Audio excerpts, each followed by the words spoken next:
नमस्कार, आप देख रहे हैं भारतवर्ष 17 और मैं हूं आपके साथ ज्योतिका। आइए रुक करते हैं फटाफट खबरों की ओर। महाराष्ट्र में इन दिनों मुगल बादशाह औरंगजेब की कब्र को लेकर हंगामा जारी है। विश्व हिंदू परिषद और बजरंग दल औरंगजेब की कब्र हटाने की मांग कर रहे हैं। यह संगठन राज्य सरकार पर दबाव बना रहा है। वहीं कांग्रेस इसे असल मुद्दों से ध्यान भटकाने की कोशिश बताकर राज्य सरकार पर निशाना साध रही है। तेलंगाना से भाजपा विधायक टी राजा सिंह औरंगजेब की कब्र हटाने को लेकर खासे मुखर हैं और वह लगातार इस मुद्दे को विभिन्न मंचों पर उठा रहे हैं। पुणे में एक कार्यक्रम के दौरान भी टी राजा सिंह ने औरंगजेब की कब्र हटाने की मांग की। ट्रंप ने कहा कि हम देखेंगे कि क्या हमारे पास मंगलवार तक घोषणा करने के लिए कुछ है। मैं राष्ट्रपति पुतिन से मंगलवार को बात करूंगा। उन्होंने कहा कि पिछले हफ्ते बहुत काम किया गया है। हम देखना चाहते हैं कि क्या हम इस युद्ध को समाप्त कर सकते हैं। रूस ने करीब 3 साल पहले यूक्रेन पर हमला किया था। केंद्रीय पर्यटन मंत्री गजेंद्र सिंह शेखावत ने सोमवार को बताया कि यूनेस्को ने विश्व धरोहर केंद्र की भारत की अस्थायी सूची में 6 स्थलों को शामिल किया है। जिन स्थलों को सूची में जगह दी गई है उनमें तेलंगाना के मुदुमल, मेगालिथिक मेनहिर, उत्तर प्रदेश और मध्य प्रदेश के बुंदेलो के समय के महल किले आदि शामिल है। लोकसभा में जानकारी देते हुए केंद्रीय मंत्री ने बताया कि छत्तीसगढ़ में कांगर घाटी नेशनल पार्क, मौर्य रूट पर पड़ने वाले अशोक शिलालेख, 64 योगिनी मंदिर और उत्तर भारत के गुप्त कालीन मंदिर स्थल भी इस सूची में हैं।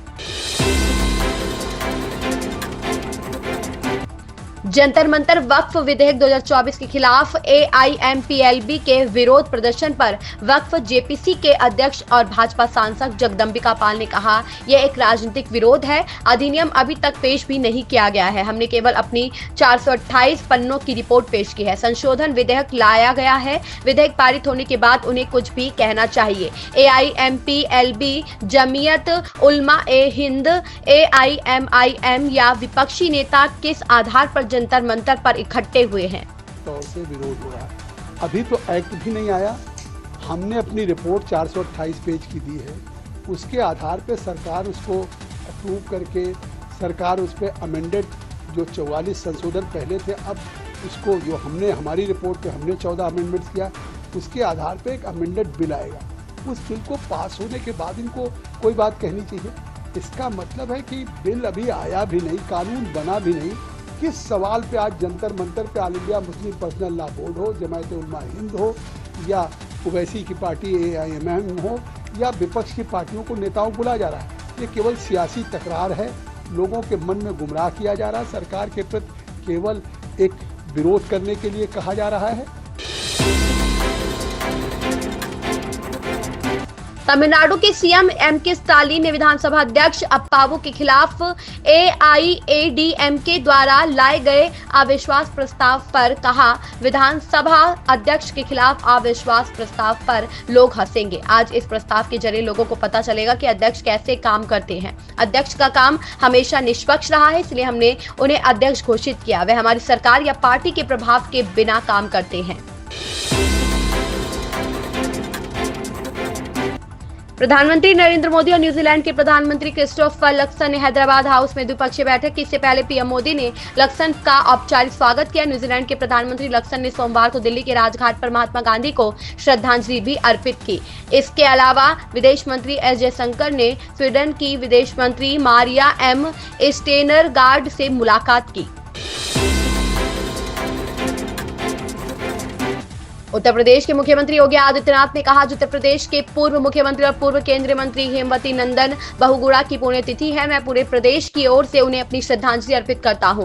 वह स्वतंत्रता संग्राम सेनानी के साथ साथ वरिष्ठ राजनेता भी थे। केंद्रीय मंत्री के रूप में भी उन्हें विभिन्न दायित्वों का निर्वहन करने का अवसर मिला था। प्रयागराज उनकी कर्मस्थली होने के साथ साथ देश के स्वतंत्रता आंदोलन की मशाल को बड़ी प्रखरता से आगे बढ़ाने के उनके संघर्ष स्थल के रूप में भी जाना जाता है। उनकी यादें आज भी सामाजिक जीवन से जुड़े पहलुओं को एक अलग दिशा दे रही है। मैं उन्हें नमन करता हूं। मित्रों, उत्तर प्रदेश के पूर्व मुख्यमंत्री, पूर्व केंद्रीय मंत्री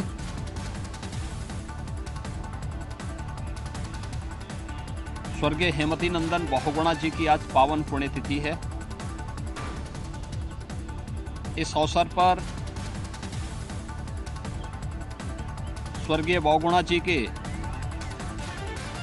स्मृतियों को नमन करते हुए प्रदेशवासियों की ओर से मैं उन्हें विनम्र श्रद्धांजलि अर्पित करता हूं।